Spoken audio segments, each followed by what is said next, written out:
자, 오늘 이 시간에는 이어서 임화의 바다 봤었고 정지용의 바다 봤었고요. 미안합니다. 김기림의 바다 봤었고 이번에는 정지용의 바다 보겠습니다. 왜 그렇게 바다 얘기를 많이 할 수밖에 없었는가라는 시대적인 배경은 우리가 첫 시간부터 얘기를 했었어요. 왔다 갔다 하면서 근대를 체험하고 또 제국의 식민지로서 받을 수밖에 없었던 그러한 어떤 서름과 울분과 분노 이런 것들이 종합적으로 상징적으로 나타나는 장소가 바로 바다였기 때문에 그 시대의 문인들이 바다에 대한 작품들을 굉장히 많이 쓰고 공간적인 배경이 바다일 수밖에 없었다라는 점을 이해하고 우리가 이 여정을 함께 하고 있죠. 정지용의 경우에는 어떻는지 바다에 들어가기 전에 이제 우리가 바다 그림을 보면서 바닷속으로 들어가는 마음으로 볼게요. 자, 첫 시간 우리와 함께 했던 그 빠친코의 한 장면이에요. 여기 보면 저 멀리 부관 연락선이 떠나가고 있고 가운데 서 있는 인물은 그 선자의 젊은 어머니. 그 선자가 저 부관 연락선을 타고 이제 그 이삭과 함께 오사카로 가고 있는 그 장면이고요.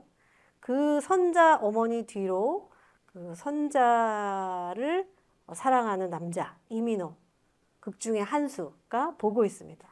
저 멀리 이 바다를 건너가면 그때 제가 얘기하기를 이게 그냥 일본과 한국 사이, 조선 사이의 지리적인 공간으로서의 바다가 아니라 상징적으로는 죽음을 이야기할 수도 있고 근대를 이야기할 수도 있고 어떤 외부 세계를 얘기할 수도 있고 또 어떤 사람에게는 야망이고 어떤 사람에게는 슬픔이고 다 각각 바다를 바라보면서 가지는 감정도 다르고 바다를 어떻게 상징화하느냐도 다 각각이 다른데 여기에서 보는 바다도 다르죠. 이 선자 엄마가 바라보는 바다 그리고 한수가 바라보는 바다 또 떠나가는 이 두 사람이 바라보는 바다 이건 다 각각 다를 겁니다.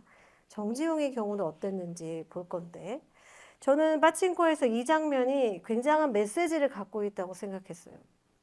살짝 지나가는 장면인데 이 인물은 한수예요. 일단 기럭지가 이민호 정도 돼 보이잖아요. 이민호가 실루엣으로 보이죠. 저 멀리는 바다인데 아마도 이제 부산 정도 될 거니까 저기 바다 건너가면 일본 땅인 거고 더 멀리 가면 태평양인 거고 더 멀리 가면 다른 나라로 가는 거겠죠. 그러니까 외부 세계 근데 다시 오지 않을 미래일 수도 있고 아주 많은 의미가 함축된 공간이 바로 바다인데 이 이민호의 실루엣이 보여주는 바는 바다의 저쪽을 보고 있는지 혹은 바다에서 이 육지 쪽을 보고 있는지 분명하지 않다는 거예요. 이거는 멋있으라고 이 장면을 넣은 것이 아니라 어떤 상징성을 가지고 있는지 우리에게 약간 질문을 던진다는 생각이 드는 거죠. 이 사람은 밖을 보고 있을까요? 우린 당연히 바다를 보고 있겠지라고 생각하지만 이 극중 인물의 어떤 캐릭터, 이 인물의 생애 이런 것들을 생각해 보다 보면 어느 쪽을 보고 있는지는 단정적으로 말할 수 없는 것 같아요. 안쪽을 보고 있는지, 바다 바깥쪽을 보고 있는지 보겠습니다. 이 우리가 차례대로 보고 있고 지금 오늘은 정지용을 볼 거고 하나 더 볼 건데요. 이용학은 여러분 시험 끝나고 살펴볼 예정입니다. 다 각각 다른 의미를 바다에 부여하고 있었어요. 오늘 볼 사람에게 한번 흔들어 줄게요. 정지용. 자, 정지용은 문학적으로 많이 접해 봤을 텐데 생애를 살펴보면요. 이 사람이 바다에 대해서 그렇게 체험할 수 있는 기회가 많지 않았다는 걸 알 수 있어요. 이 바다가 어떤 바다냐는 걸 알 수 있는데 1902년에 충북 옥천에서 태어났습니다. 여러분 저는 옥천의 명예 국민이에요. 저기 9월 달인가? 옥천에 오라 그래서 9월이 아니네요. 더 여름이었네요. 날씨로. 군민증 준다고 해서 가가지고 군수님한테 군민증 받고 왔습니다. 제가 정지용 연구로 그 지용제에서 학술 발표를 했었는데 명예 군민증을 주시더라고요. 그리고 옥천의 특산물 복숭아랑 뭐 흑미 같은 거 이렇게 받아가지고 왔는데, 자, 이 옥천은 물이 많긴 해요. 호수나 개천이나 이런 게 많기는 한데 바다하고는 동떨어져 있는 내륙 지역이거든요. 그러니까 정지용이 성장 과정에서는 바다를 접하지 못했다는 걸 뜻해요. 지금처럼 막 여행 막 자유롭게 갈 수 있고 어디나 쉽게 쉽게 갈 수 있는 때가 아니었기 때문에요. 충북 옥천에서 태어나서 또 정지용이 굉장히 똑똑하고 또 문학적인 재능이 뛰어났기 때문에 이제 서울 휘문고고 당시에 엘리트들이 모인 그 학교로 가게 됩니다. 그리고 또 엘리트 코스죠, 당시에. 일본의 교토에 있는 도시샤 대학 영문과에서 공부를 해요. 그리고 정지용이 썼던 대학 졸업 논문이 지금도 원문을 그대로 볼 수가 있는데 영어로 썼습니다. 필체가 아주 예뻐요. 지난번에 화사집 또 캘리그래피처럼 되게 멋지게 썼잖아요. 영어로 졸업 논문을 썼을 정도로 영어에 굉장히 능통했다고 알려져 있고요. 정지용이 처음 이제 문단에 등장한 게 1926년 학조 창간호에 발표한 카페 프란스를 비롯해서 9편의 시를 통해서 문단으로 나온 것으로 알려져 있는데요. 그 전부터 시를 계속 써왔던 것이 이제 거의 정설입니다. 공식적으로는 이렇게 되어 있고요. 그 다음에 공부한 후에 다시 조선으로 돌아와서는 휘문고보에서 교사로 근무하게 돼요. 이 당시에 되게 그 학교 안에서도 그 동인지, 학생 동인지 같은 거를 발간하기도 하고 굉장히 시 쓰고 문학하고 또 어떤 잡지 내고 이런 데에 관심이 많았습니다. 또 여러분이 잘 아는 것처럼 김영랑, 박용철과 함께 시문학 동인을 결성하게 되고요. 또 김기림, 유치진 이런 사람들, 이상 이런 사람들과 함께 구인회를 결성했다. 뭐 지난 시간에도 봤죠. 첫 시집 정지용 시집이 출간된 게 1934년입니다. 이 당시에 정지용 시집이 나올 당시에 반응이 어땠냐 하면 그 신문 기사에 이런 표현이 있어요. 정지용의 에피고넨들이 너무 많아서 그게 지금 우리 문단에 문제가 되고 있다. 이런 뉘앙스로 기사가 나오기도 했어요. 이때 에피고네는 따라하는 추종자를 의미하거든요. 그러니까 정지용이 정말 대단한 시인이었던 거예요. 그래서 정지용처럼 쓰고 싶은 사람들이 정지용을 흉내내는 경향들이 너무 많아지다 보니까 문단에서는 그게 문제라고 할 정도. 그러니까 당시에 모더니즘 창작, 문학 창작, 시나 뭐 이런 걸 다 포함해서 모더니즘 문학 창작에 가장 선봉에 서 있었던 가장 우뚝 선 벙어리가 바로 정지용이기 때문에 한국 모더니즘 문학의 아버지 이렇게도 불립니다. 자, 그런 정도로 하여튼 대단했던 게 바로 1930년도의 정지용이고요. 두 번째 시집이 나온 건 1941년인데 백록담이라는 시 제목을 가지고 있죠. 그 경향이 확 바뀌어요. 첫 시집 냈을 때랑 두 번째 시집 냈을 때랑. 그리고 광복을 맞이해서 교유직에도 있고 경향신문 주간도 역임하고 문학 조직 워낙 그 정지용이 문학 전반에 미쳤던 영향력이 지대했기 때문에 여러 조직에서 사실은 정지용을 포섭하고 또 모셔가고 싶어 했습니다. 그래서 조선문학가 동맹에도 가담을 했었고요. 적극적으로 활동한 것 같지는 않습니다. 기록들을 보면요.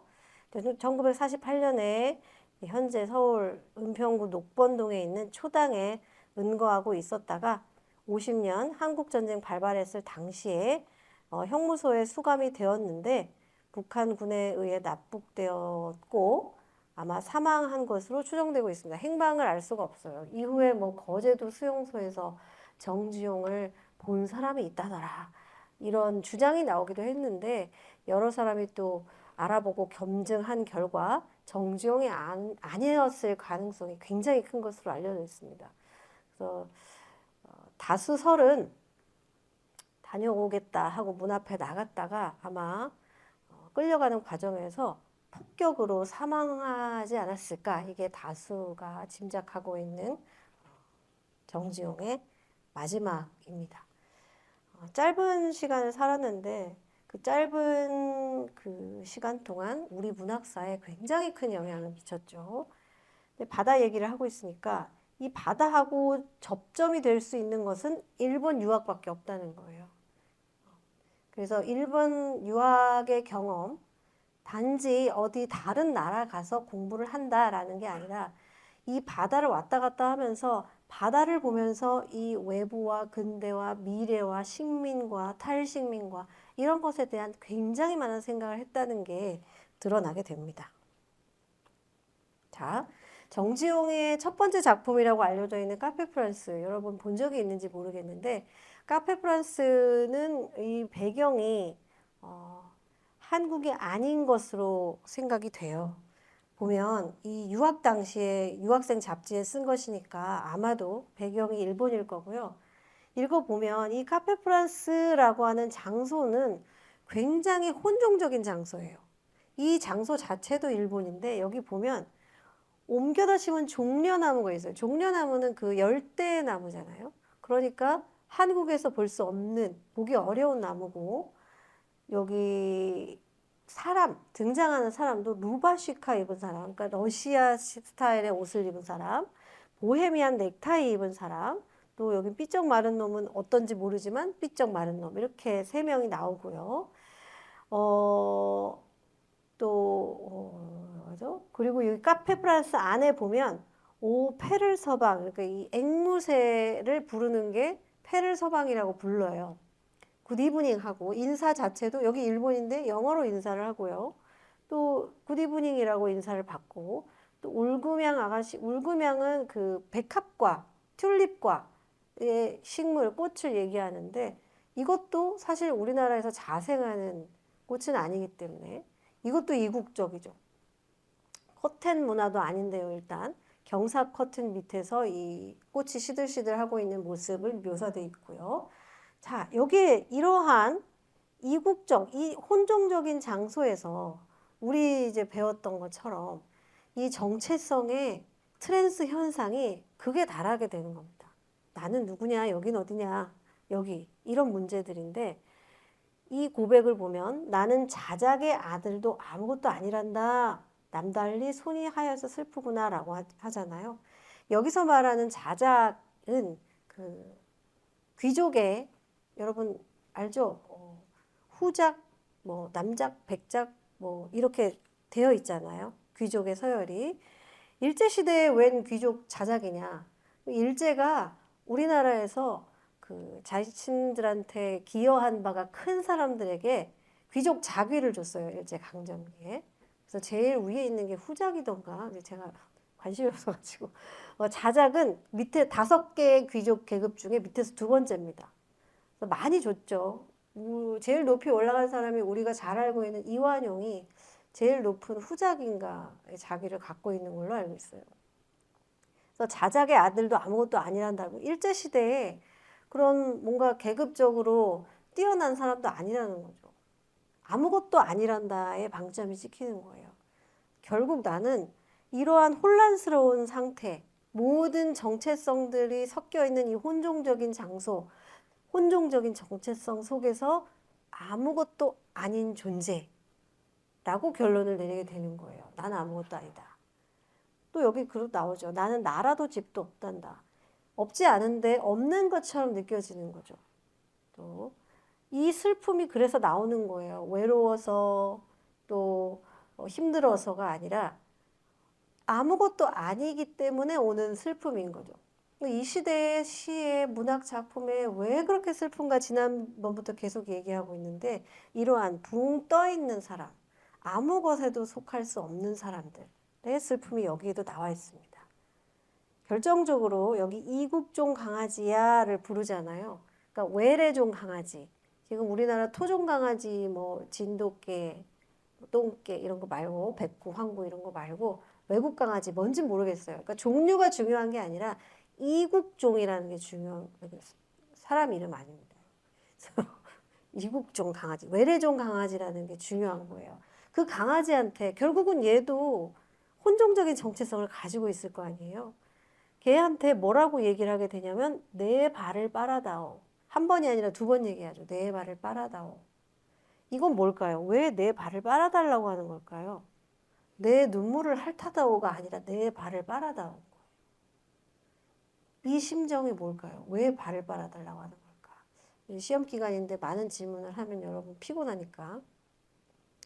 제 생각에는 여러분 어떤 생각을 갖고 있을지 모르겠는데 아마 이게 극도의 자기 혐오에 왔다 있지 않을까라는 생각이 드는 거예요. 저는 난 아무것도 아닌데 이 이국종 강아지도 비슷한 처지지만 내 발을 빨아달라고 하는 행위는 정말 그냥 혐오의 끝에서 그냥 완전히 혐오로만 지속되진 않고 동정과 연민과 어떤 위로가 필요한 상황 이게 다 복합이 돼서 우리가 보통 우리의 감정은 어느 단일한 하나가 되진 않잖아요.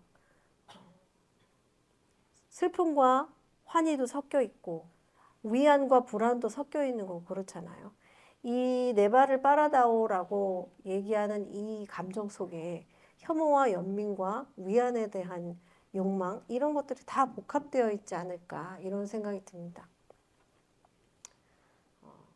그래서 카페 프랑스는 여러분 보시는 대로 표현이 과거 1930년대 지금과는 다른 표기법 통일되지 않은 상태의 표기법을 갖고 있지만 표현이라든지 묘사라든지 여기서 말하는 메시지라든지 이건 굉장히 모던하죠.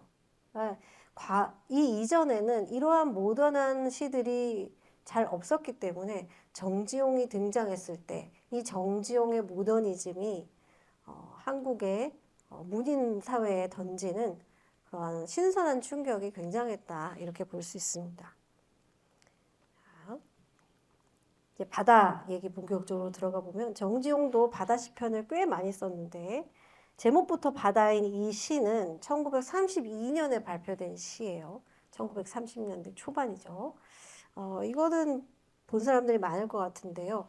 바다를 어떻게 인식하고 있는지 보면 바다는 끊임없이 안고 싶은 것이다 라고 얘기했어요. 안고 싶다. 김기림이 바다에 대한 동경을 마치 첫사랑 대하듯이 그렇게 가지고 있는 걸 봤었어요. 자, 그럼 정지용의 경우에도 그런가? 끊임없이 안고 싶은 것이라고 했는데 왜 하도 크고 둥글고 하기 때문에 스스로 솟고 구르고 오롯한 사랑 둘레 이렇게 써놨어요.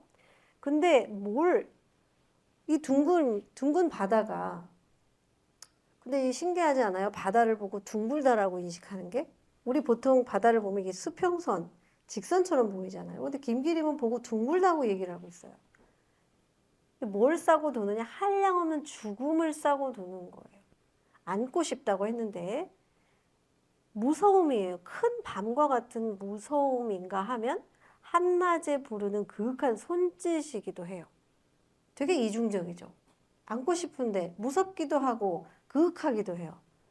그리고 여기서 떠올리는 건 죽음이죠, 죽음. 근데 이 죽음이 자꾸 헷갈리네. 정지용에게는 두렵고 무섭고 막 공포스러운 것만은 아닌 거예요. 그래서 바다가 죽음을 떠올리게 하고 이 죽음에 대한 인식과 바다에 대한 인식이 겹치는 지점에서 바로 정지용의 죽음에 대한 인식을 살펴볼 수가 있어요. 고요히 내려앉는 황홀한 나비처럼 나의 가슴에 머무르라. 뭘 보고 머무르라고 하고 있는 거예요? 바다 보고? 죽음 같아. 죽음이요. 내 가슴에 머무르라. 황홀한 나비처럼. 이게 단순하지 않은 거예요. 이 시를 보면 정지용의 시가 막 모던한 표현 기법을 쓰고 세련되게 시를 써서만 그렇게 당시에 선망의 대상이 되고 모더니즘의 아버지라고 불릴 정도의 영향력을 가졌는가? 그건 아닌 거예요. 이 안에 담긴 어떤 시적인 의미 이런 것들이 어떤 차원을 하나 넘어 있다는 생각이 들어요. 자, 나의 사유는 다시 사랑의 날개를 펴다.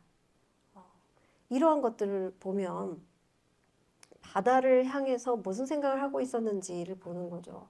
우리 여러분도 각각 바다를 보면서 느끼는 게 다를 거예요. 또 우리 세대는 여러분과 나랑 같은 세대니까 우리 세대도 왜 웃어요?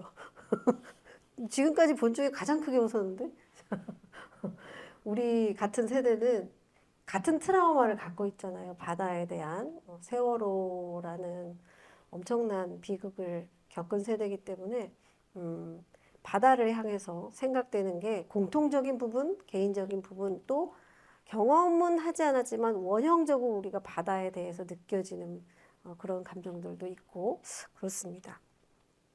자, 33년 6월에 발표한 해협의 오전 2시라는 시를 보면 여기 해협 등장하잖아요. 해협. 그 정지용 씨는요, 여러분이 본 시 말고 보지 못한 시들의 특징적인 게 뭐냐면 난해성이 있어요. 난해성. 그래서 정지용 씨가 교과서에 많이 실리지 못하는 이유는 모더니즘의 아버지인데도 불구하고 난해성 때문에 실리기가 어려워요. 문제를 내야 되잖아요. 정답을 풀고. 그런데 너무 난해해서 연구자들도 그 의미를 다 밝혀내지 못해요. 어려워서. 그래서 여러분이 시를 이해하기 어렵고 무슨 뜻인지 모르는 건 지극히 정상입니다. 다시 한번 얘기하지만. 해협의 오전 2시를 보면 한번 보세요. 한번 머릿속에 어떤 이미지를 한번 떠올려 보세요. 포탄으로 뚫은 듯 동그란 선창으로 눈썹까지 부풀어 오른 수평선이 엿보고 자 이제 여러분은 우리가 봤던 부관 연락선의 3등 선실에 뚫려 있는 동그란 선창을 상상할 수 있겠죠. 여기서 바다를 바라보는 거예요. 일본으로 가는 길이거나 일본에서 돌아오는 길이거나 자 보세요. 이 시각을 근데 바깥에 어떠한 풍경이 보인다고 묘사하고 있냐면 특히 이제 김기림이나 임화하고 비교를 해보면 하늘이 한 폭 내려앉아 크나큰 암탉처럼 품고 있다. 자, 뭘 품고 있느냐? 하늘이 내려앉아 크나큰 암탉처럼 뭘 품고 있다는 거예요? 바다를. 스케일이 너무 큰 거예요. 이 사람은 지금 시각이. 그리고 투명한 어족이 행렬하는 위치에 훗하게 자리한 나의 자리요. 그러니까 자기 그 커다란 하늘이 바다를 품고 있는데 그 자리에 내가 있는 거예요. 그 안에 조그만 자리에. 자, 뭐 망토끼새 솟은 귀는 소라속같이 소란한 무인도의 갑적을 불고 해협 오전 2시의 고독은 오로산 원강을 쓰다. 서러울 리 없는 눈물 소녀처럼 짓자. 여기도 이제 슬픔이 나온 거죠. 이 바다 위에서 슬프지 않을 재간이 없는 거예요. 부관연락선 타고 이 왔다 갔다 하는 이 청년이. 이제 조국 얘기도 나옵니다. 나의 청춘, 나의 조국. 이렇게 항해는 연애처럼 비등하고 끓고 이제 어디매쯤 한밤에 태양이 피어오른다 이렇게 되어 있어요. 그러니까 바다에서 느끼는 소회를 적었는데 감상성이 짙을 수밖에 없고요. 이 바다에 대한 인식 중에 이런 것 크나큰 암탉처럼 바다를 품고 있는 이 시각 저는 이런 시각이 굉장히 궁금했어요. 이렇게 상상할 수 있다는 건 어떠한 세계관으로부터 오는 것일까? 그래서 바다 시편들을 모아 보니까 어떤 특징들을 좀 알 수 있을 것 같기도 하더라고요. 한번 연달아 한번 볼게요. 갈매기라는 시가 있습니다. 이 갈매기라는 시는 약간 김기림의 금붕어에게 비견할 수 있는 주제를 가지고 있기도 해요. 이 갈매기라는 시 정지용 시 중에 굉장히 예외적으로 분명하고 쉬운 시 중에 하나입니다. 여기 보면 자기 자신을 갈매기에 투영하고 있는 거예요. 자, 배경을 보면 돌아봐도 언덕 하나, 풀잎 하나 이런 게 없는 곳이에요. 근데 여기도 지금 동그란 바다라고 했어요. 이것도 되게 특이하죠. 계속 바다가 동그랗다고 하고 있는 거거든요. 자, 바다가 팽이처럼 돌아가요. 역시나 되게 큰 시각으로 보고 있는 거예요. 자, 갈매기야, 갈매기야 라고 부르죠. 근데 이상해요. 갈매기가 고양이 소리를 내요. 근데 자세히 들어보면 뭐 고양이 소리 비슷할 것 같다고도 생각이 들어요. 근데 고양이가 이런 데 살리야 있나? 너는 어디서 났니? 그리고 갈매기에 대한 묘사가 있죠. 목 희다, 날개도 희다, 발톱 깨끗하다, 뛰는 고기를 문다. 또 흰 물결이 치어들 때, 푸른 물고기가 내려앉을 때, 갈매기야, 갈매기야, 아는 듯 모르는 듯 너는 생겨났지. 여기 갈매기가 생겨난 것, 갈매기에 대한 묘사. 자, 그 다음에 자기 자신이에요. 갈매기 너는 그런데 나는 검은 밤비가 섬돌 위에 올 때 호롱불 앞에서 태어났다더라. 자기의 출생. 나는 어머니도 있다, 아버지도 있다. 그이들은 머리가 희시다. 나는 허리가 가는 청년이라. 그 시 속에 자기 자신에 대한 힌트들을 이 시인들이 좀 숨겨놓는데 임화는 얼굴이 하얀 청년으로 자기 자신을 심어놔요. 그런데 정지용은 자기 자신을 허리가 가는 청년이라고 심어놔요. 정말 허리가 가늘었던 것 같아요. 제가 정지용에 대한 그 묘사 같은 것들을 보면 허리가 가는 청년이라 사모할 이도 있어요. 그리고 이제 자기 고향 얘기하고요. 이 사모한 이는 대추나무 꽃피는 동네에다 두고 왔단다. 자, 여기까지가 자기 이야기죠. 그러니까 이 갈매기를 보면서 자기 자신에 대한 이야기를 해요. 이 배경은 바닷가인 거죠. 바닷가. 자, 바다 위인지 혹은 바닷가에 정박했을 때인지는 확실하지 않지만요. 자, 갈매기 또 얘기하죠. 갈매기야, 갈매기야. 너는 목으로 물결을 휘감고 발톱으로 밀고 물속을 듣고 솟고 떠들고 날고 있어요. 갈매기 너는 쌀 안 먹고 사나? 이렇게 물어봐요. 쌀 먹을 리가 없잖아요. 근데 쌀 안 먹고 사냐? 이게 내 손은 집 부풀어졌다. 수평선 위에 구름이 이상하다. 바람도 이상하다. 다 이상한 거죠. 갈매기 이상해요. 고양이 소리를 내니까. 다 이상하게 보이는 거예요. 이 이상함. 아까 그 로컬리티의 트랜스 현상들이 일어나는 카페 프란스의 공간도 그 청년의 눈에 보면 다 이상한 거거든요. 이상하다고 써있진 않지만 여기에도 다 이상한 풍경이죠. 그리고 여기 마지막 바다의 외로움이 검은 넥타이처럼 만져진다라고 했어요. 저는 이게 너무 충격적인 표현이었어요. 바다의 외로움이 검은 넥타이처럼 만져진다. 어떻게 이런 표현을 쓰지? 막 제가 샘난다는 표현 가끔 쓰잖아요. 이것도 샘나는 표현입니다. 너무 샘이 나요. 어떻게 이걸 쓸 수가 있어? 저는 못 쓸 거예요. 왜냐하면 왜 이렇게 위대한 시인을 만드는가? 이 고통에 직면해야만 나올 수 있는 표현인 거예요. 막 쥐어짠다고 나올 수 있는 게 아니죠. 또 노벨상 얘기해서 또 식상할 수도 있는데 한강 소설가가 좋은 작품을 쓸 수 있는 이유는 그 고통을 직면해서 그 안으로 들어갔기 때문에 그런 작품이 나오는 거거든요. 그게 얼마나 고통스럽고 두려운 일인지 안 들어가 본 사람은 모르지만 두렵지만 그 안으로, 고통스럽지만 그 안으로 들어갔기 때문에 나오는 거죠. 이 감정도 마찬가지인 것 같아요. 공허한 멋진 표현이 아니라 정말로 이 외로움과 두려움과 불안함과 붕 떠 있는 이 느낌이 너무 느껴져요. 이 마지막 문장에서.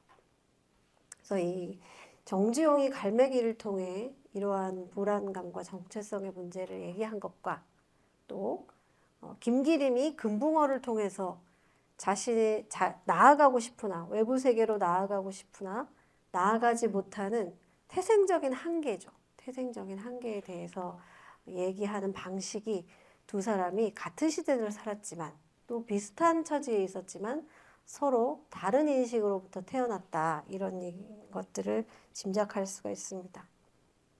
자, 아까 해협의 오전 2시라는 시가 있었죠. 그리고 이번에는 그게 33년작이고 이건 35년에 다시 해협이라는 시를 발표합니다. 이 해협에서 느꼈던 어떤 감회를 다시라는 말 속에서 어떻게 달라졌는지 혹은 어떻게 똑같은 반복이 있는지를 이야기하고 싶었던 거겠죠. 자, 우리가 느꼈던 궁금증이 있어요. 왜 바다를 동그랗다고 하지? 그리고 왜 그렇게 커다란 인식을 가지고 이 바다와 또 섬 이런 것들을 바라보지? 이 궁금증이 있었잖아요.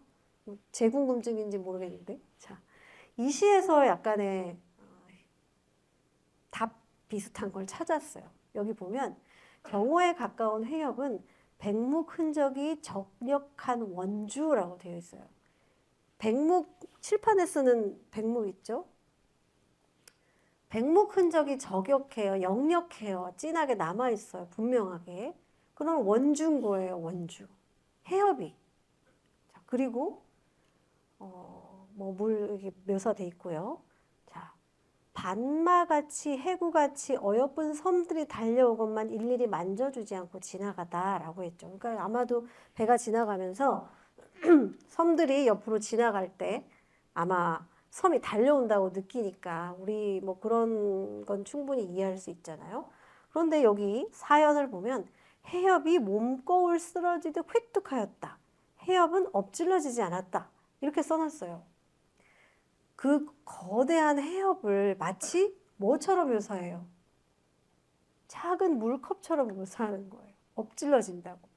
크게 여기해봐야 주전자나 뭐 들통처럼 들통 얘기하듯이 엎질러지지 않았다 이렇게 표현해요. 아니 이 거대한 시각은 어디서 나오는가?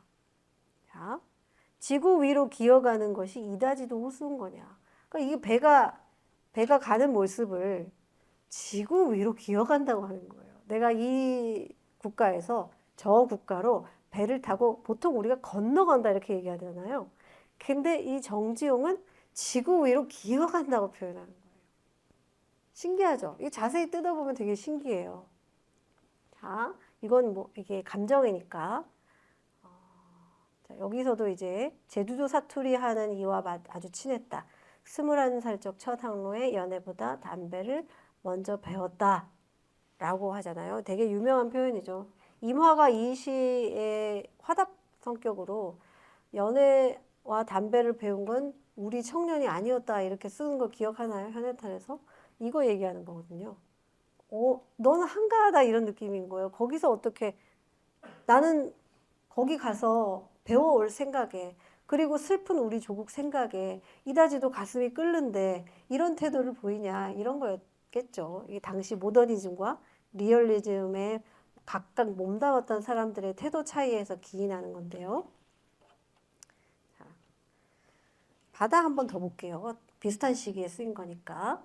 뿔뿔이 달아나려고 했다. 이거 아마 이것도 유명한 거예요. 감각적인 이미지즘으로 바다를 표현했다. 이렇게 평가받는 시인데 자, 여기에서 보면 이 엘슨 해도라는 단어가 나와요. 엘슨 해도. 그래서 이 연구자들이 엘슨 해도가 뭘까를 많은 사람들이 연구를 했어요. 엘슨 해도가 뭔가. 어딘가, 지도 얘기하는 거, 바다 지도, 해도니까. 어딘가 있을 것이다, 엘슨 해도가. 그래서 막 찾아봤는데 없었어요. 엘슨이 아니라 당시는 외래어 표기법이 통일되지 않았을 때니까 다른 표현인가? 뭐 저도 그 당시에 어떤 텍스트를 읽는데 의리비슌이라는 한글로 의리비슌이라고 써 있는 게 있는 거예요. 그래서 도저히 맥락을 봐도 모르겠고 이게 무슨 단어를 이렇게 썼는지도 모르겠고 몇 날 며칠 그걸 가지고 고민했어요. 찾아보기도 하고 도대체 의리비슌이 뭔가 이분이 뭘 쓰려고 그런 건가 하다가 어느 날 갑자기 머릿속에 확 깨달았어요. 리비전인 거예요. 리비전. 당시의 표현으로 하면 여기 이제 프랑스 쪽에서 공부한 학생이 있을 수도 있겠는데 알 발음이 흐에 가깝게 나잖아요. 그러니까 이 리비전을 만약에 지금 표현하면 휘비전 뭐 이렇게 표현할 텐데 의리비슌이라고 쓴 거예요. 그걸 알아내고 나 이거 알아냈어. 나 자랑하고 싶은 거예요. 나 이거 알아냈어. 근데 그거 가지고 논문도 안 되고 아무것도 안 되거든요. 그래서 내가 수업 시간에만 얘기하고 있어요. 여러분 내가 그걸 알아낸 사람이라고. 근데 혹시 엘슨도 뭔가 그런 종류의 하나인가 연구자들이 막 찾아봤는데 결국은 찾지 못해서 아마도 이건 가상의 해도일 것이다. 이게 이제 연구자들이 잠정적으로 내린 결론이에요. 정지용이 아마도 이 어떠한 가상의 해도일 수도 있고 아니면 자기 자신이 만든 해도일 수도 있는데 어떤 해도를 보고 그것을 엘슨 해도라고 이름을 붙였지 않았을까? 가상의 해도이지 않았을까? 이런 가상의 이름이지 않았을까? 이런 생각이 거의 이제 연구자들이 내린 결론에 가깝습니다. 잠정적인 아직 뭐 밝혀지진 않았으니까요. 자, 여기에서 이제 우리의 해답이 있어요. 어떻게 그렇게 큰 시각으로 알을 품는다고, 아니 저기 닭이 바다를 품는다고 하고 지구 위를 기어 올라간다고 하고 해협이 작은 물컵처럼 뭐 엎질러지지 않았다 이런 표현을 쓸 수 있는가? 지도처럼 보고 있는 거거든요. 이 바다에 대한 시각을 위에서 여러분 펼쳐놓고 해도를 펼쳐놓고 정지용이 이 위에서 해도를 볼 때 그런 생각을 하는 거예요. 지구 위를 기어 올라가는 배처럼 또 하늘이 품고 있는 것처럼 바다를 품고 있는 것처럼 이런 거대한 시각을 가질 수가 있었지 않았을까. 뭐 여러분이 다른 생각을 할 수도 있습니다. 이것은 결국은 정지용이 가지고 있었던 창조적인 세계관하고도 맞닿는 면이 있어요. 정지용은 굉장히 독실한 천주교 신자였습니다. 그러니까 이 천주교적인 그런 창조적인 세계관이 결국은 이 바다와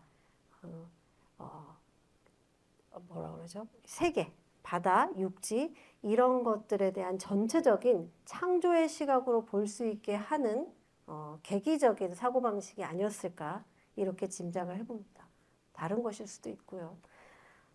제 생각입니다. 여러분이 더 다른 생각을 할 수 있다면 더 좋을 것 같아요. 그걸 나눠주면 좋겠습니다. 자, 이제 고향 로컬리티 얘기 잠깐만 하고 끝낼게요. 자, 정지용이 이렇게 바다를 통해서 체험한 것은 사실은 외부죠, 외부. 근대일 수도 있고 뭐 여러 가지 바다에 당시 지식인들이 의미를 부여했던 것처럼 다양한 의미가 있을 수 있지만 그것을 묶어서 뭐라고 할 수 있냐면 외부 체험인 거거든요. 그게 근대가 됐든 세계가 됐든 뭐 새로운 학문이든 뭐가 됐든요. 근데 정지용을 유명하게 한 그 작품이 바로 향수죠. 이걸 모르는 사람은 아마 없을 거예요. 우리나라에서 의무교육을 받았던 사람 중에는.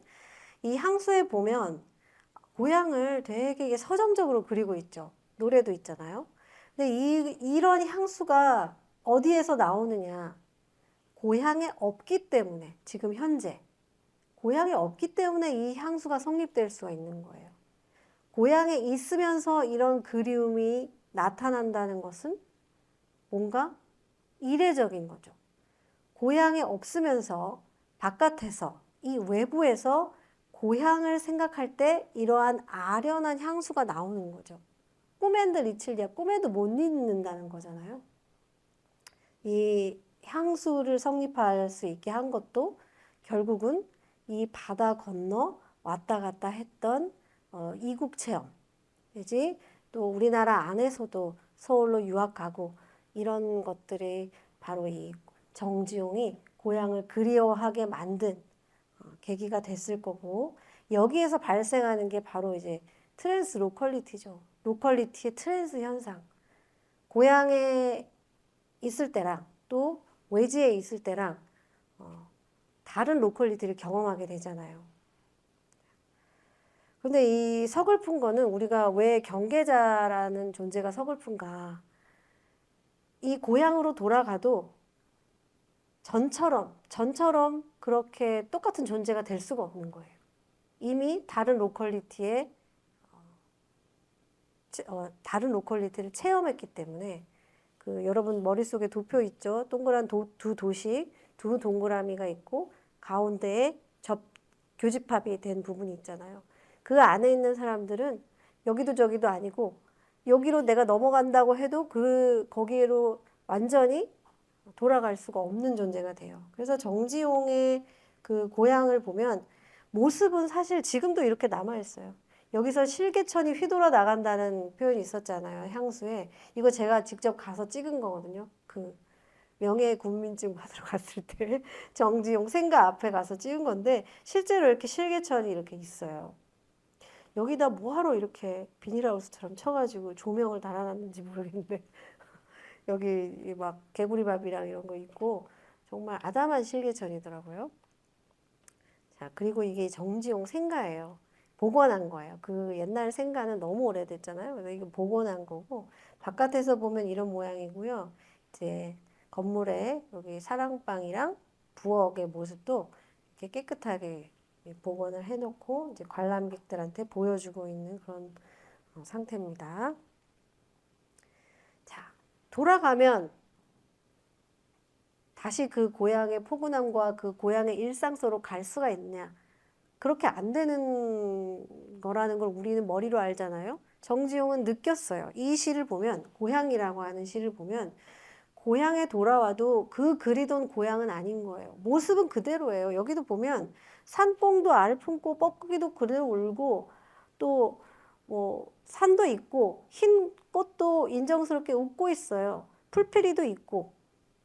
그런데 여기에 그 떠도는 구름처럼 내 마음은 떠돌고 있어요. 이 변함이 없는 곳인데 누가 달라져 있어요? 내가 더 이상 그 고향의 일상 속으로 들어갈 수 없는 이미 경계자가 된 거거든요. 여기서 느끼는 서글픔은요, 외부에서 내가 고향을 그리워할 때 느꼈던 그런 외로움과 고독보다 훨씬 더 사람에게 아주 큰 상실감과 슬픔을 주는 거죠. 밖에서 고향을 그리워하는 건 고향에 가면 해결될 것 같지만 그게 아니었을 때 이 사람은 나는 어디에도 갈 수가 없구나. 다시는 과거로 돌아갈 수 없구나. 라는 걸 깨닫게 하는 지점이 되는 거예요. 그래서 우리가 왜 첫사랑 만나지 말라고 하는지 아세요? 이런 똑같은 마음을 느끼기 때문이에요. 그 사람은 과거 속에서만 살아요.